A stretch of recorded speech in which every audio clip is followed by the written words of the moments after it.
everybody, and welcome to ComicLab, the show about making comics and making a living from comics.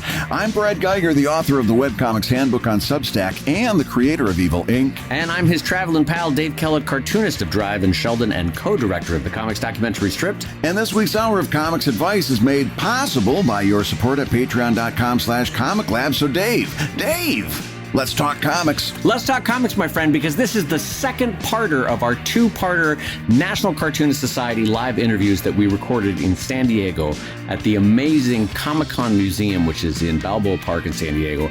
Absolutely stunning. The theater could not be more gorgeous of a place to do these interviews. And this week we have three amazing guests. This year's Reuben Award winner, Hilary Price of Rhymes with Orange. This year's Silver Reuben winner for comic strips, for the comic strip Crabgrass, Tauhid Bondia, and a really amazing illustrator that we were so happy to meet, the Silver Reuben nominated Danesh Mohiuddin, fantastic illustrator and cartoonist. So let's jump right into the show.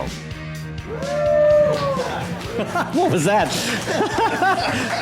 Unnecessary wooing. I appreciate that.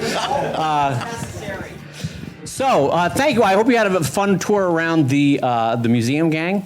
I'm going to give you a brief introduction of who we are for the folks that we have not had the pleasure of meeting yet. My name is David Kellett. This is my dear friend, Brad Geiger. I cartoon in Los Angeles. He's in Philadelphia. We do a weekly podcast now going on 6 years called ComicLab with the stated goal, it's about making comics and making a living from comics. And Brad also, you should know, does the wonderful comic strip and graphic novel Evil Inc. He has also written the How to Make Webcomics book, the Webcomics Handbook, does a wonderful job of sharing and paying forward what he knows online, so you should absolutely check out his work there. I do the comic strip Sheldon and the graphic novel Drive. I did a documentary a few years ago called Stripped. But the most important thing, forget about us, we're going to be bringing on three cartoonists today. Absolutely. Now, what we're going to do, we want to bring out some people, we're going to talk to them individually, and then we're going to keep them up here on the stage, and once we get all of our Avengers assembled, we're going to talk about a whole bunch of things that are going on in comics right now. Like our goal is to make this forward-looking and very actionable for the working cartoonists in the room. And we've got a lot of great people that we're going to be bringing up. You're going to absolutely love it. For those of you who, like me, are old enough to get the reference, we're going to do this Johnny Carson style. So everybody's going to come up. They're going to sit in the guest chair there. We're going to talk to them for a little bit. When we bring the next guest up, they go to the lounge over there. They sit on the dais, and then we will build our panel that way. And the end result, last show, I got to tell you, it was a fantastic discussion, and I'm really looking forward to what we're able to bring today. It's going to be another. I know these folks. I've talked to them, and I know this is going to be a great conversation. So I'm going to stop talking long enough so I can say this. That was smooth. Danesh Mohiuddin was born in India, grew up in Dubai, and has lived in Spain. He currently makes his home in Toronto, but he just told me they're heading back to Spain. He's a children's book and graphic novel author. His clients include TD Bank and Scholastic, and this year he's nominated for a Silver Reuben in the book illustration category. Folks, help me welcome Danesh.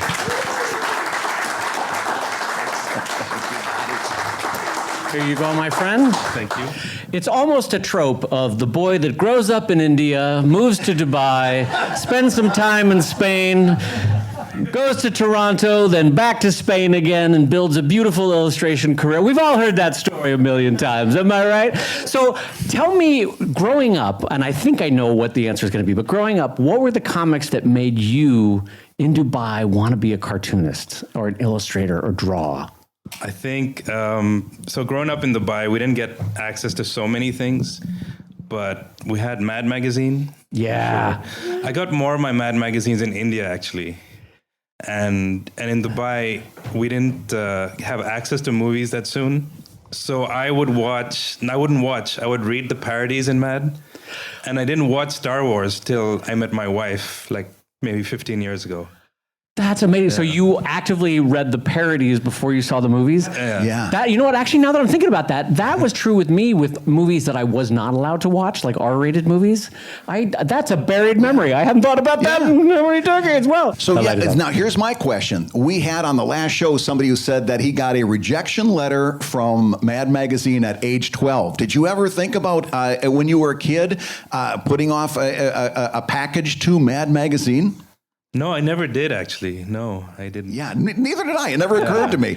It never occurred to me. I'm like, I was loving but there's reading more it than so a few much. cartoonists here who are like actively submitting. Like you hear those Mort Walker stories of like, I started cartooning when I was 3, and you're like, what? Right. How did you? I never had the wherewithal to know how to do any of that. Yeah. But like I know you started working in Dubai for Gulf News. Is that right? That's right. As in a newspaper, and so you were doing both comics for them, illustration for them, and the bonkers thing, court reporting illustration, which I can't imagine there's a ton of us in the room that have done court reporting. Yeah. Well, I gotta ask you, what is that? What is that like? So it's interesting because in the courtrooms, you're not allowed cameras. Yeah. And you aren't allowed to draw either.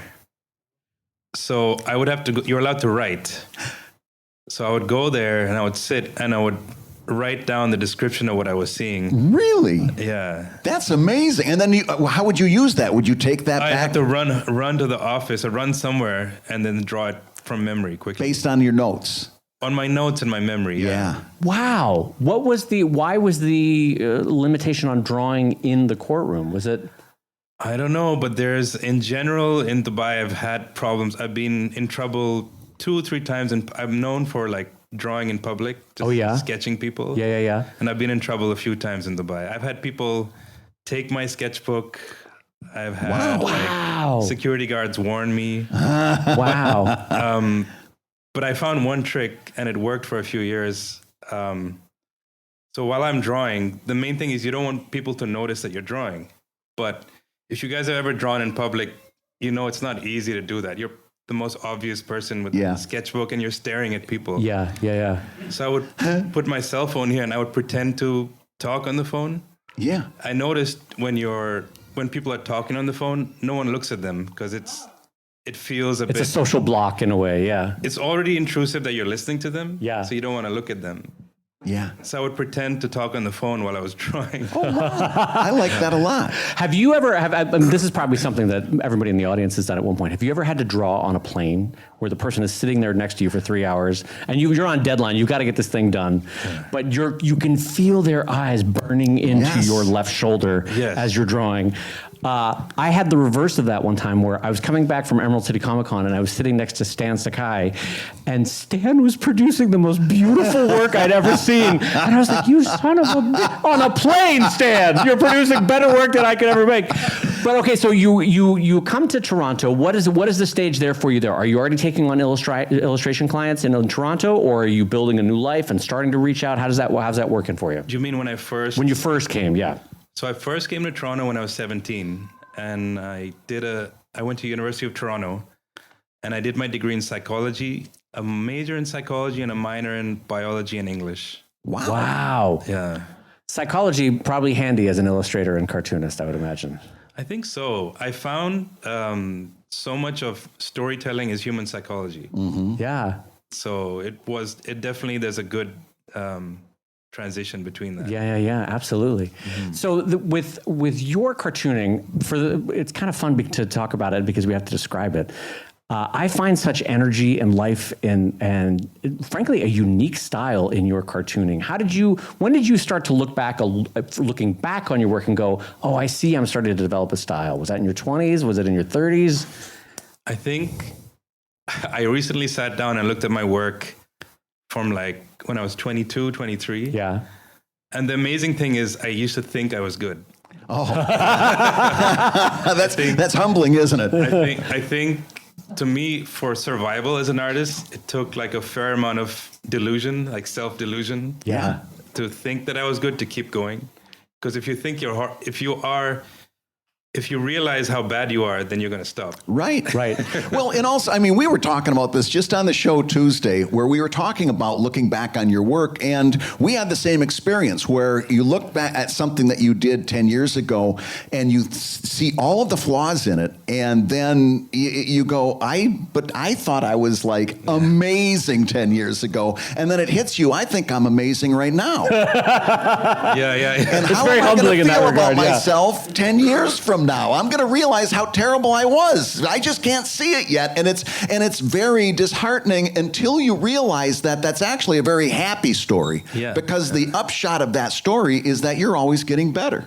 Yeah. You're not going backwards, you're getting better. Yeah. And it's kind of a happy story, isn't it? It is. Yeah. It is.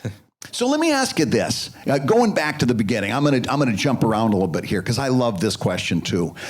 Growing up, who was your idol? Who was it that made comics or made illustrations that you said, "Oh my gosh, I've got to do that"? Who really lit your fire? I think definitely the classic Mad magazine. Yeah. I would say if one, it's hard to choose because they were all amazing and there still are, but I think Don Martin. Yes. Right? What was it about Don Martin that he drew? Nobody else drew like that before him. Nobody could draw like that after him. Yeah. What was it that he did? How did he do that? I think he just had a very unique language that he was consistent with. He was, yeah. And he could visual. make anything funny. Yes. It didn't even have to be a story. Even still images, everything he did was funny. And the onomatopoeia, out of this world, right? The sound effects, the sound amazing effects. sound Yeah, the effects. squinks, the squonks, yeah. No one really leans into that anymore the way he No, did. not so much. You could have a full page of onomatopoeia. It was great. Yeah. Did you ever get the chance to meet him?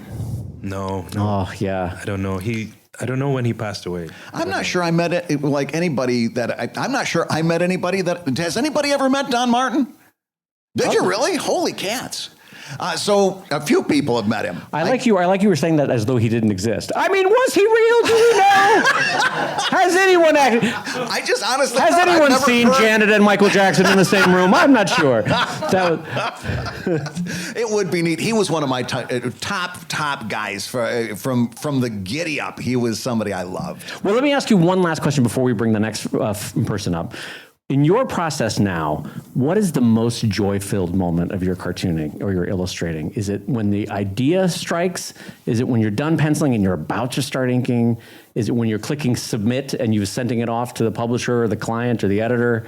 Or is it when you get feedback? What to you is the most joy-filled part of the process? I love the beginning, which is the thumbnails.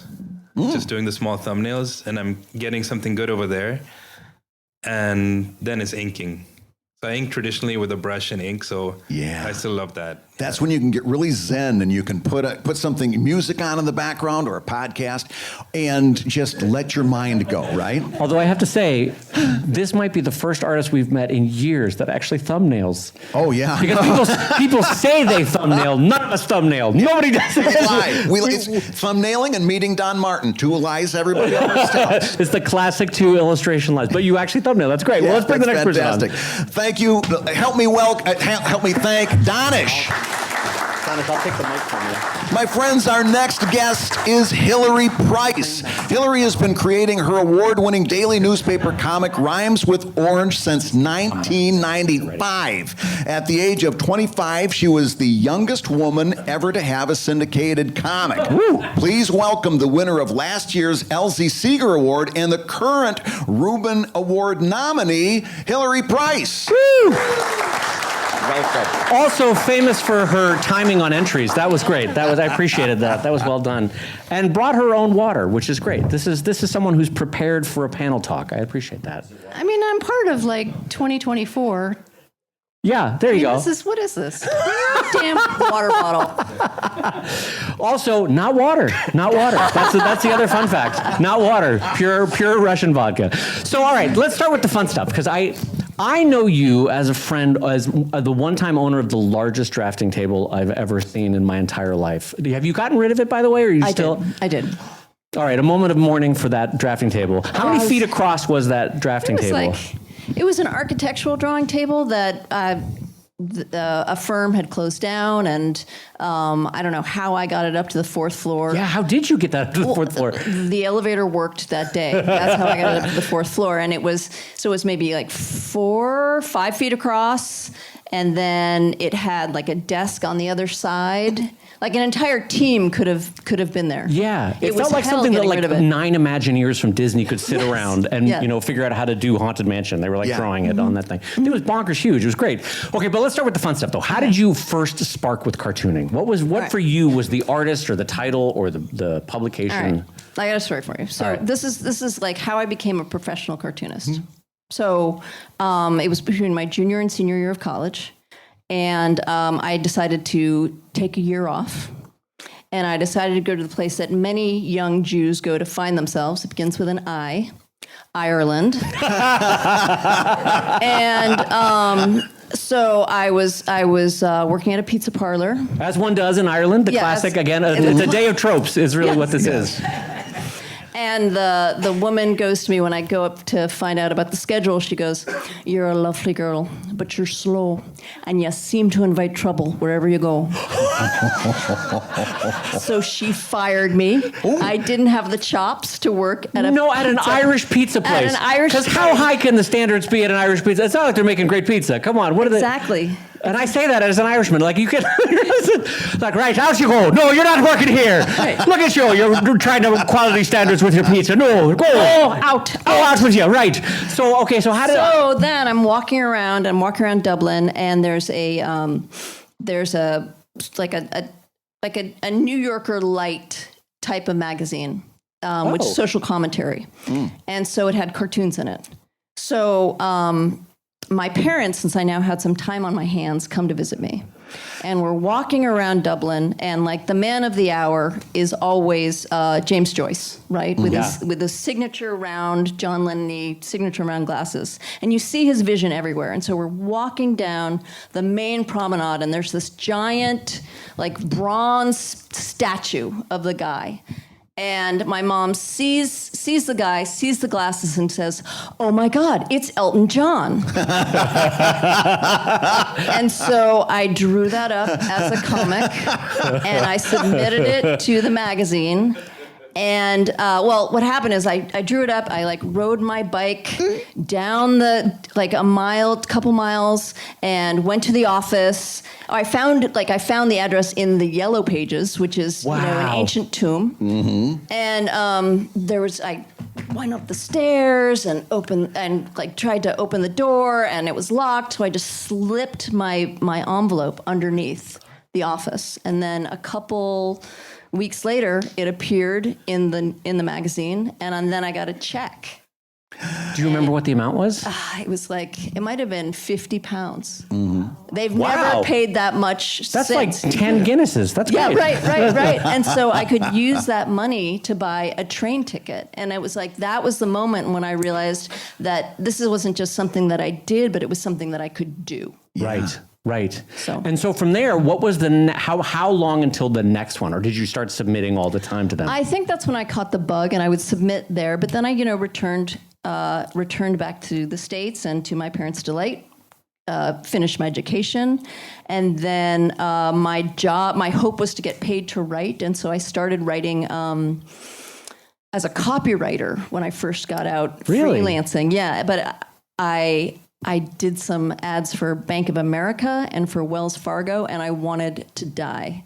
It was just so soulless. It was intellectually challenging, while at the same time literally sucking the marrow out of your bones. Yeah. And I got a book about how to syndicate your cartoon. Was it a yellow and black cover? Yes, And I'm blanking on the name. Well, it was the writers and the cartoonist. It was part of the writers market that used to come out every couple of years. Right. And so there was a list of the different syndicates, and I sent a letter off, or I sent the different packages off, and I got a couple rejections, and I got an encouraging letter from King Features, and the deal was, well, we like this. You sent us 24, send us 14 in 2 weeks. And this was the first time I'd ever sent a FedEx to anybody, so I screwed up and I sent it to myself. Oh no. Because I didn't know what, you're supposed to do the to and the from. That's so pure, though. Yeah. That's so pure as far as how you could mess up. That's great. Okay, keep going. And then I was on a 9-month development contract. Yeah. Wow. And at the end of 9 months, they're like, "Oh, we're gonna syndicate," and then they're like, "No, we've got this great guy. We've got this guy, Patrick McDonald, Mutts. We're gonna do Mutts first. So wait a few months, right?" And then those months had passed, and they had launched Mutts to great success and acclaim. And then they're like, "And now we're gonna do," we just stole Baby Blues from the other syndicate, so we're not gonna, wait. Now, my parents at the time were like, "What? Who are these people? Did you draw Tippy the Turtle in the back of a magazine?" And they keep on Didn't you tell them we know Elton John?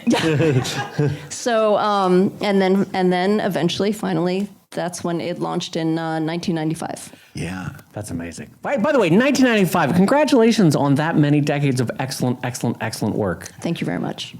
All right, so shall we bring up our next guest and get the party started for the full Absolutely. Avengers avenging my against notes Thanos? right here.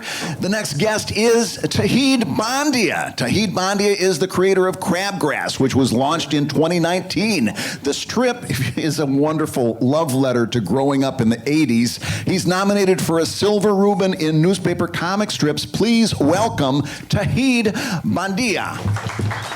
Woo! There you go, my friend.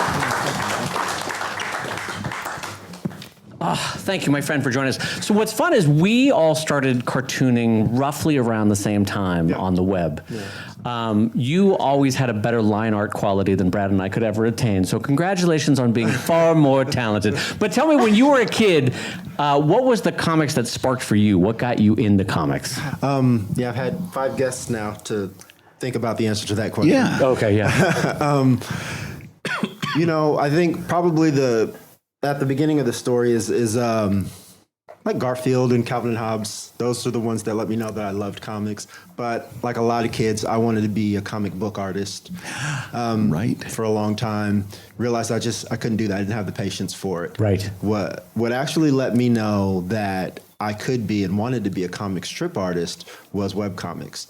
And your friend and colleague Scott Kurtz probably sparked that in me because he was just a guy as far as I knew, and he was doing it. He wasn't a huge name, a huge faceless, comic strip artist that had been around for centuries. He was just a guy doing it on the internet. I was like, oh, well, I can do that too. Right. I probably got myself a little bit in trouble taking a little too much inspiration from him in the beginning. But yeah, Scott Kurtz and PvP kind of really sparked the idea in me that I could do this, and that's when I started my first real attempt at being a comic strip artist. Yeah, fantastic. Yeah. And so you were growing up. Did you maintain a sketchbook? Did you keep comics for the high school paper or anything? Did you? The web was really the first iteration of it. I think the web was probably my first serious attempt, but I did do a comic strip for a newspaper in my high school, the high school newspaper. And it was called Teen Days. Was it spelled D-A-Z-E? Yeah. Yes, it was. Yes, it was. Yes, it was. Because you see, we were teenagers, kind of in a daze. We were at school. It works on a couple of different levels. But yeah, that was all about trying to impress a girl. Yeah. Did it work? Yes, it did. I married her later. Oh, that's fantastic. Yeah, no, I divorced her. I actually moved forward in my chair. Even later on. It had a good start. There we go. A little bit of a denouement at the end of that story. Do you know how many dates I've scared away by telling them I was a cartoonist? Yeah. Dozens. Yeah, it worked. So how'd you do that? No, well, I mean, okay. Did you put her in the strip? No, I did not. Oh, smart. It was the last period, my first day of school as a junior in high school. She was a senior. Last period of the day, physics class. We were seated in alphabetical order. Her last name was Bennett, mine's Bondia, so we ended up sitting next to each other. She heard my name, and a friend of hers had told her that they knew somebody that could draw a comic strip for the newspaper. She was looking for somebody to draw a comic strip for the newspaper. Right. And they knew somebody named Tauhid Bondia, and there I was sitting next to her, so she turned to me and said, hey, are you at all interested in this? And all I remember is like a sundress And then I was drawing a comic strip, and we became fast friends. And years and years later, things happened. But yeah, I did it that year, and then my senior year, I kept on doing it, and then just it was just a kind of a fluke. Right. At the time, nothing I was serious about. It was just I was the guy that would do it, and but yeah, later on, years later, when I came across PvP on the internet, I thought, wow, yeah, normal people can really do this, and I've kind of. Oh, that's wonderful. Scott's going to love hearing that. Not the inspiration, the part where you call him a normal person. He's going to love that. So, where did you get? How did Crabgrass come about in terms of conceptualization? Was it a direct outgrowth from Teen Days, or was it something that you said, "Oh, I've got this great idea. I'm going to do this"? I don't know. Probably a little of both. Also, I needed a job. Isn't that funny how life is helpful in that way? Yeah. When you get fired from a pizza place, sometimes you got to make a comic. Yeah, there you go. Yeah, I had started doing webcomics, but I never made any money off of them, and I always had a full-time job as a graphic designer that I made my money off of. I couldn't get webcomics famous no matter how hard I tried, but. A few years ago, probably around from 2016 to 2018, 19, I was working at a company called What Pumpkin, and it was the best job I ever had. I got to make comics, I got to design toys, I got to work on video games, work with some really great people, and it was more money than I'd ever made. Right. And that just went away. Like the company got bought out by another company, and just like everybody lost their job in an email one morning. Oh. And so then it was. For the first time, and I gotten this job from a friend of mine. He just offered it to me, and I hadn't had to apply for a job in so long. And suddenly I found myself in a position where I'm trying to apply for jobs and fill out job applications, and it's a whole different thing than the last time I had to do it. Yeah, it's like suddenly having to go on a dating app, and you're like, I don't know how to do this. Yeah, exactly. Yeah. And I'm on unemployment, and the clock is ticking there, and all at once, I put out 60. Resumes and applications. I might have heard back from 3. It was bad, and eventually the unemployment ran out, and my wife and I had a serious conversation. My current wife, just to be clear, we had a serious conversation, and it was look. At the time, I was working on a comic strip called A Problem Like Jamal, and it was doing okay, about as good as any of the other comic strips I'd worked on. But it was sort of born of 2016 and everything that happened then. Right, and right. All the anxiety and fears and stuff that I had about that. So I was getting a better response, more engagement on social media. So I told my wife, I said, look, I really think I can make this comic strip thing happen. I want to give myself X number of months, and then if not, I'll just get whatever job I can get. And she was like, go for it. And, she supported me through building that comic strip up. But that day we sat down, and she's like, I thought I want to do something about kids, probably, friendship or whatever. And she's like, make it in the 80s, my wife said. Yeah. And wow. Yeah, because if you're going to be writing about kids, you need to be writing about a time that you are familiar with. Right. If I could write about kids today. But so yeah, that's kind of where that was born. And, that day we were sitting at an ice cream shop, and I came up with the whole thing and realized later on that it was almost pseudo-autobiographical, that it was based on me and my best friend when we were kids. And that's kind of where the similarities end. Right. Yeah. That's kind of was the genesis of all of that. And then I put together that weekend about 2 weeks worth of strips. Wow, really? In a weekend? Yeah. I mean, Isn't that funny when the right idea hits and you just, the Well, project I was really doing clicks? this instead of working. and my wife, I wanted to, hey, look, I'm busy. You go ahead, keep working on the dishes there. I'm going to keep drawing here. Yeah. No, I'll do next week's. That's fine, yeah. Now, there was a fire lit under me. But I sent those off to my then editor at Go Comics, Sheena Wolf, and kind of abusing that contact a little bit because I didn't go through the normal avenues. Right. But I was like, hey, I was thinking of doing this thing, and I want to maybe go for syndication. Let me know if you have a spot or something. And she emailed me back, are you free for a call? And first she emailed me back, send me another 2 weeks of comics so I can like get a better idea of the world and stuff. So I just I whipped up another 2 weeks of comics, and then she emailed me back, are you free for a call?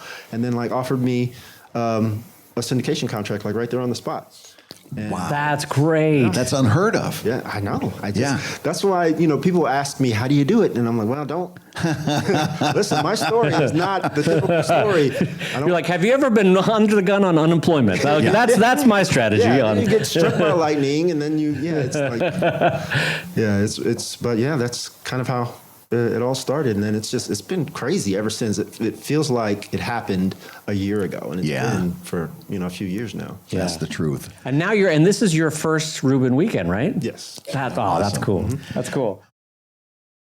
Hey, if you're listening while you work, take a minute to stand and stretch. And while you're doing that, we're going to tell you why you should join us on Patreon. When you do, you're going to get hours and hours of podcasts that we've recorded just for backers. And exclusive Patreon posts that go even deeper on ComicLab topics. And access to our exclusive Discord server, which is a thriving community of professional cartoonists. So you can support the show you love and get tons of actionable resources for your own cartooning. And listen, if you can't swing a pledge this month, we get it. No worries. Yeah, listen, you can still support the show by rating us wherever you get your podcasts. Just leave a 5-star review and a few kind words. That, along with mentions on social media, is incredibly helpful. Now, everybody, let's talk comics. Well, my friends, now that we've gathered our Avengers, once we've assembled our Avengers, I had assembled the Avengers in a note here. Once we've assembled our Avengers, now we're going to talk about some of the things that are affecting cartoonists everywhere right now. The things that are top of mind, the things that we're all grappling with as we figure out how to move our own creativity forward, our own businesses forward. Mm-hmm. And of course, the next 2 words that are going to come out of my mouth, even though I don't want to say them, is artificial intelligence. It's been one of the really big topics in the creative profession across the board. And I wanted to start with you, Danesh, because I know one of your top clients is TD Bank, right? And the idea of a client switching to AI would seem to be terrifying. How does AI loom in your life? How are you addressing it? How do you plan to deal with this thing that's out there? I feel like when it came out, the biggest noise came from, I don't know if anyone else notices, was concept artists for movies. Yeah. And if I was a concept artist, I would be worried, I think. But I noticed a shift when the AI started coming on and all these amazing images generated in seconds. That firstly, artists that normally were digital started doing more traditional work all of a sudden. So I feel like thanks to AI, traditional work is making a comeback. And even the market for traditional ink work, like original pages, that market has gone up as well. Right. I've seen that starting to get better. So am I hearing you right? You're seeing the opposite of some of the other stories that I see, where I see a lot of it's all ashes and woe. You're saying you've seen your business and the business of friends of yours, colleagues, actually improve in that regard. Is that correct? I have, and I think you have to think. I feel like whenever the pendulum swings in a certain way in society, the opposite is also going to happen. Like with phones, you saw yoga, meditation, everything that is the opposite of what a phone is. Right. So I think if you're an artist right now, either you're going to do AI or you got to think what's the opposite. It's like slowing down, doing stuff traditionally, make it more human. And I think that's going to be more important, is showing the person behind your work as well. Yeah. When you're working on as your brand per se, I think you need to be talking more about your process, your thoughts, how you go through your work. Yeah. Right. So Right. Showing it come to fruition. Yeah. I think so. And slowly. Yeah. Right. Slowly, because AI is just, you give a prompt and it's there. Yeah. There's no journey. right? Right. It's straight So to it is that moment of humanity that we're all kind of wanting. And I think now the instantaneousness of it makes it. I mean, we all did it, but now I think it's a good time to put a light on it more than before. Right. Your whole process. Well, Hilary, when you see what it can do, both in writing or in drawing, or when it tries to mash the two up in the really weird comics that it makes, what do you feel when you see AI? Are you nervous? Are you fearful? Are you like, I mean, where do you land on what AI has in our collective future as cartoonists? I don't feel that educated about it. So instead, I want to pass it to you and ask you the question. That's fair. That's fair. Where do you? Because I feel like you are more involved in the digital world.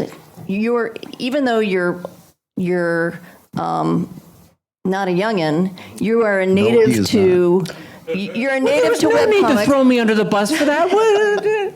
Look, I'm still spry. I'm still spry. Answer my question. Yeah. Quit. So yeah, I'd like to hear from you because I will be honest. So I have, AI is trained on data sets, and I happened to search all the data sets, and I found my name and my work in all the data sets, mostly because I've shared my work for 30 years or 25 years publicly online, and as was his work, your work. I'm sure all five of us actually are in the training data sets, I personally, now we're about 6 months into seeing what the major systems can make. I'm not afraid yet because it seems mostly to me to be gibberish when it produces a thing, and when it does produce a thing, I know there are exceptions, but for the most part, I feel like this uncanny valley of a well-produced piece of art that it's just close enough where you go, wow, look at that, but you also go, ugh. You know what I mean? There's a plasticity to it. There's a faux like drizzling of plastic all over it that it doesn't feel. I mean, am I wrong in saying that? Like, I agree 100%. My feelings about it are, I'm afraid. I think worst case scenario with AI, I'm afraid for individual artists. I'm not afraid at all for art. For individual artists, that's true. In the same way with concept artists might specifically, right? Yes. Dinesh, be having a fearful future, but art in general might. It will definitely survive. I think worst case scenario, the technology will get good enough that it'll wipe out a lot of people's jobs in the short term. But we'll overdo it. We'll overuse it. Just like when fonts first came out and emails looked like ransom notes. Oh my! We'll overdo it for a while, and the markets will get fatigued of that, and the money will pay attention to that and follow. And then it will be cool as a company to say all human-made, handmade art, and that'll come back into vogue. Right. And then a lot of those jobs that are lost will be restored, and we'll come back to a sort of equilibrium where AI is used for a lot of the drudge work. Right. But humanity is reserved for the actual creativity, and I think there will be some bad times. If the technology gets good enough, there'll be some bad times where people will lose a lot of jobs. I think I'm probably going to be okay. So I get to be academic about it, but. I mean, I think one thing that I think is sort of salvific for all of us in the entire room is that one thing that it's particularly bad at, because it's such a uniquely human thing, is humor, whether it's a humorous illustration or a humorous turn of phrase.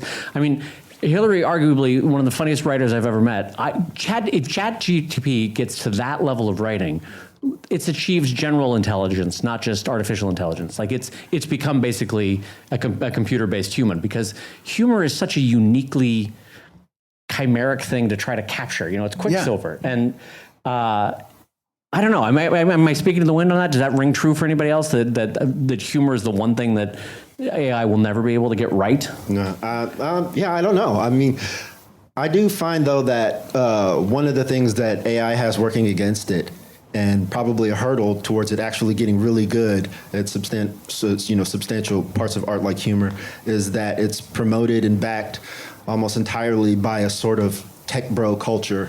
Yes. That is just more interested in selling the concept or selling, some future prophecy about it and making a bunch of money right now than it is even about developing the technology. Right. As much. Like that's Right. going to be a huge stumbling block. It may never get as good as it otherwise could get. You're right. You can almost feel the venture capitalists Right. trying to cash Yeah. out quickly. Yeah. But you were going to say, Hilary, I'm sorry. Oh, just like NFT about. Oh, absolutely. That was the weirdest 6 months, wasn't it? Where it's like burst onto the scene. You got weird emails for a while as an Yeah. artist, like, hey, you should join this thing that always had a vaguely Russian accent when you read the email. Yeah. And then it's like disappeared into the wind. It was great. So now that we've kind of put artificial intelligence to bed, let's talk about another equally depressing topic, social media.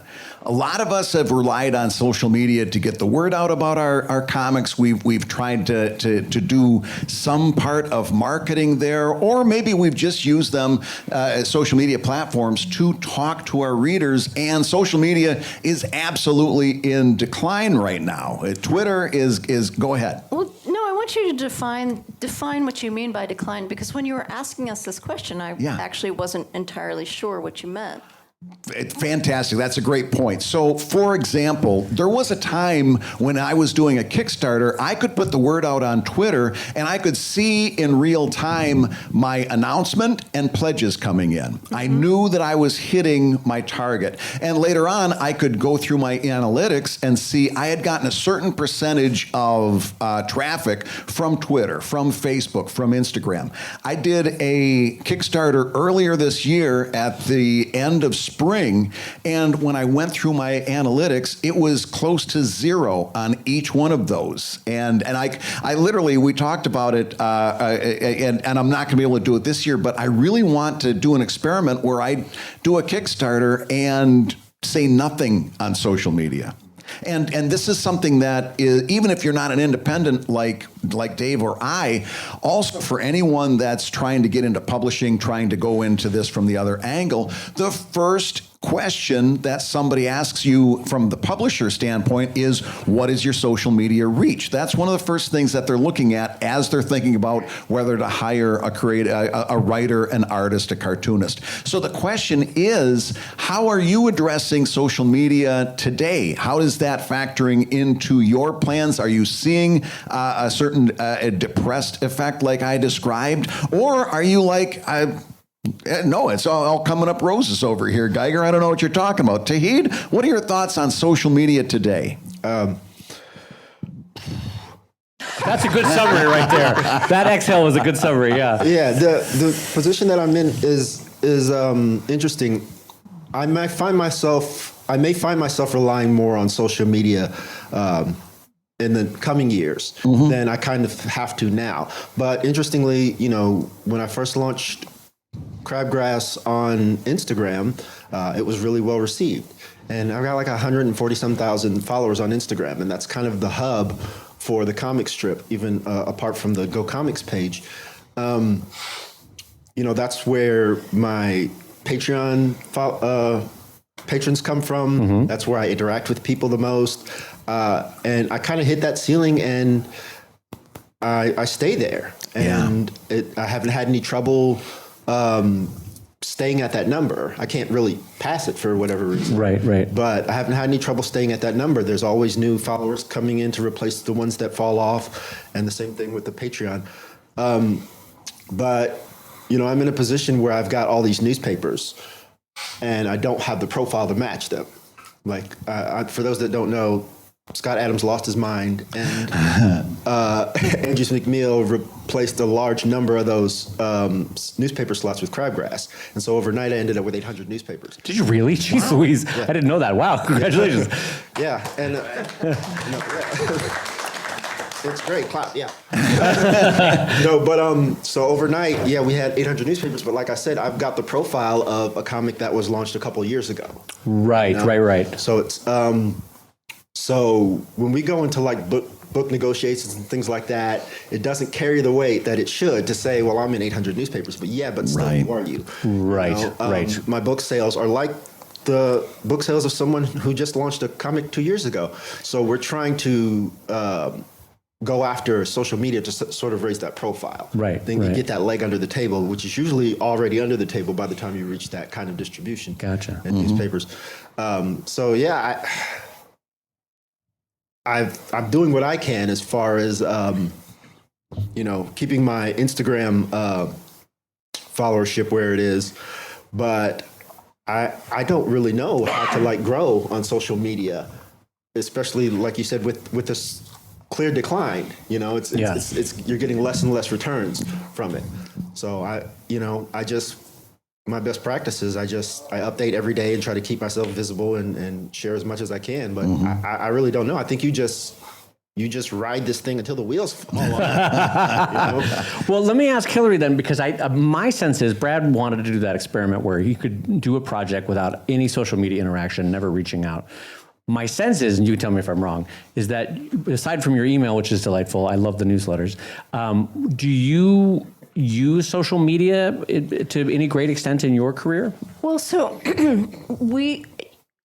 when you mentioned decline, once you defined it, for us, Facebook, being of the generation, being 54, that was what my peers, were using. And I have seen an incredible decline in the number of likes that it used to just be in the 3 digits, and now, or more, and now it has just bleh. That's what you hear. And so we'll call up King Features, and it's like everybody's like a suggestion. We'll do videos, but it's that kind of thing of like I'm not a video artist. And we didn't get into this to make videos. For the most part, Right, so right. like- So, I mean, no. So then it is a question of, well, what works? Also, what works for me? What works as a human being? And I want to be outside as much as possible. right, yeah. That's where I want to spend my life, is outside of my phone. Right. And so, yes, I do this charming yet infrequent newsletter, which is both things. And I think that yes, there's suffering and decline for my career as a result. But I only have one life, so Right, I want right. to be outside. Yeah. So it's but 2 things. It's been interesting, and the Substack is a good platform. And so that has made it easy to transition from whatever thing I was on before to what I am, to Substack now. And also, King Features is doing an interesting thing now with their Comics Kingdom, which we're in the middle of working out the kinks now. Right. I know you mentioned a Patreon, and I was talking to Rena, my collaborator on Rhymes with Orange now, about a Patreon, and she's like, but it's spec work. It's spec work. You don't know if you're going to, you're kind of tied to something. You're not sure what the return is going to be. But what King Features is doing is they're saying, well, you can, if you really like Rhymes with Orange, you can subscribe just to Rhymes with Orange. And ideally, it will get emailed to you every day. So it's not, we're still doing the work we're doing, but we don't have to do extra work. We don't have to do behind the scenes work. And so that's something that is in process right now. It's still got some kinks in it. But, Gotcha. That's And then, something. Danesh, when you're getting client work, do you find that social media is a necessary part of your process, or do you avoid it? Do you use it? How does that factor into your career?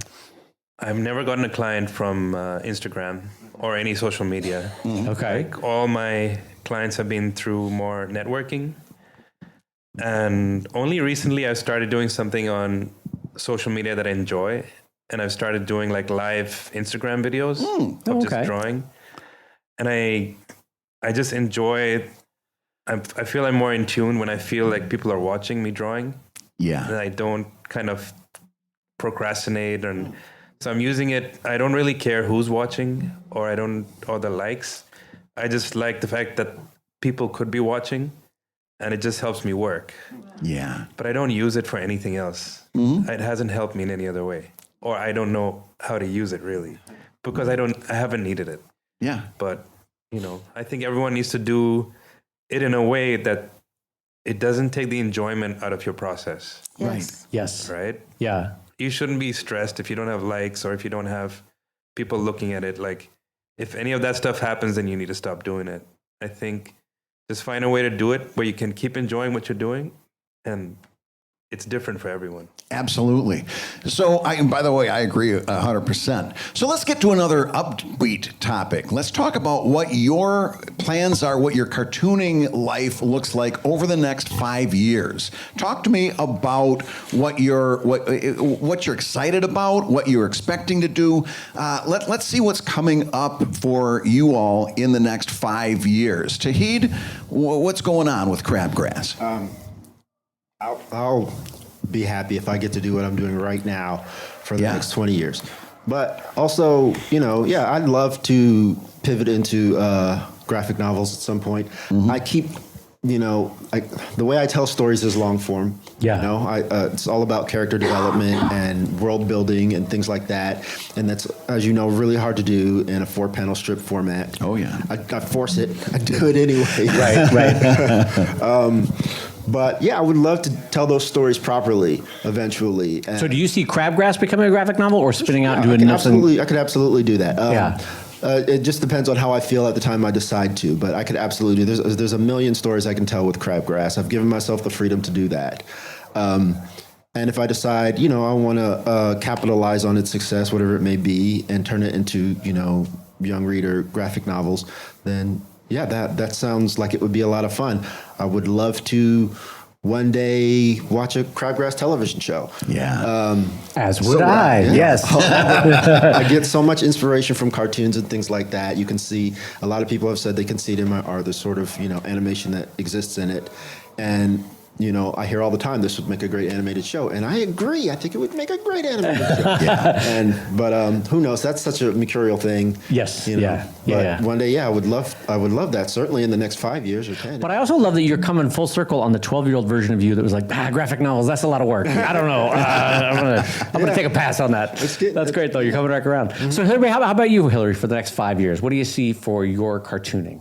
So I'm just going to broaden that from Rhymes with Orange, but one of the things that I am really happy about what I did is that about 7 years ago, I invited the cartoonist Rena Piccolo to come join me, and I really, after 22 years, to be part of a team. Mm-hmm. Yeah. Was a great move and a healthy move for both the strip and for me. Can I drill down on that? Because a lot of us work individually in our own little cubicles, and we can tend to, cloister. Yeah. What is it like to suddenly open up your process and having someone to bounce ideas off of, and also having to entertain their ideas that you might not have considered? And Rena is such a pro. She is a pro in her own right, and so I feel like it was the best possible work marriage. But what's interesting about our relationship is that it is over email, where it is epistolary versus over the phone. And I think it's because when you send an email, you can. If you disagree or if you're not sure about something, you've got time to take a breath, step back, think about it, ask other people, and then email back. No. So that's opened up some time for me, which is what I desperately wanted and needed. Yeah. And also I think that I'm like a capital E extrovert. Yes. So cloistering is not my favorite thing. right. So it has allowed me to. I teach a class every summer on single panel cartooning, and I really, really like it. I love the engagement, and I love people that want to come and just get their. to have them learn about the craft and go, oh, that is such a great feeling to get to watch students do. So Yes. I could see myself doing that more if the opportunity presents. I'd do it through the Center for Cartoon Studies. Oh, that's great. Yeah. Yeah. And then the other piece of it is that it's given me time. You know, I get paid to write short sentences. And so, That's a funny way to look at it. Yes. but what it would be, what is it like to do something longer? You talked about character developments over the past, the past 5 years. I've been working on a kids chapter book. Ooh. And so teaching myself what's the skeleton of a longer form narrative. Yeah. And I think single panel cartooning is a perfect baseline. Like, how do you draw and write funny fast? Yeah. Right. So, Right. So I think this fall is when I'm going to try shopping it to agents. Yeah. So that's where I am. Hey, That's great, exciting. great. Also, just kudos to you for teaching single panel cartooning, because Brad and I often talk about how we strongly feel like that's one of the hardest and most wonderful things to land in cartooning. When you get a single panel comic, it's just like, that's a sweet spot when you get it right. It's great. So kudos to you for that. But anyway, Danesh, for your next 5 years, where do you see yourself? What are the projects? Now that you're going to be back in Spain, by the way, congratulations on that. That's going to be exciting. So you're going to have to balance out the tapas budget versus the ink budget. That's going to be the... Yeah, or I just drink ink and I draw with ink. there you go. Yeah, honestly, I don't have anything specific in mind. I just want to keep kind of getting better. Yeah. I want to make sure that I'm always learning something new, and that I'm always enjoying what I'm doing. Yeah. And if I can do those things, I think the result will take care of itself. I'll change my answer. As we're wrapping up, one quick question that I'd love to get out there. Do you see yourself retiring from comics at some point, or do you see yourself doing this until the very end, Tauhid?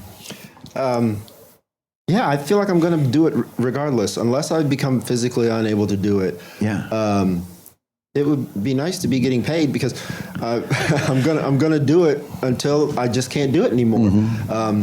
So yeah, I don't see myself willingly retiring from comics. Jamar and I were talking earlier about the whole romanticized idea of keeling over at your drawing desk. Of course, obviously, you don't want to get too fixated on that, but it's like, I don't know, I draw so much, I spend so much time at my drawing desk, the chances of me keeling over at my drawing desk are just greater. Oh, God, I never thought about it that way. Oh, jeez, yeah. Might You've as got well better, be there when it better happens. odds. Yeah. Hillary, same question. I'm totally retiring. I mean, absolutely. Yeah. I want to read more books. Yeah. I want to float in a floaty on a river more. I want to travel. I have parents that are way up there. Yeah. Yeah. Yes. And my partner's we want to spend time together. Yeah. Yeah. And it sounds like life quality is the common theme there, right? Yeah. In fact, we were talking earlier. You said, I work to live, not the other way around. Right. No. I say, some people live to work. Yeah. I work to live. Yeah. Yeah. Yes. I liked the answer to the question of, like, do you ever see yourself retiring? You're like, I want to float in a floaty. I like that that's the answer. Like, damn it, I want to float in a that was an floaty. option. Yeah, I know. I love that that's the marker of successful retirement. Where's my floaty, damn it? Danesh, same question. What's retirement look like for you?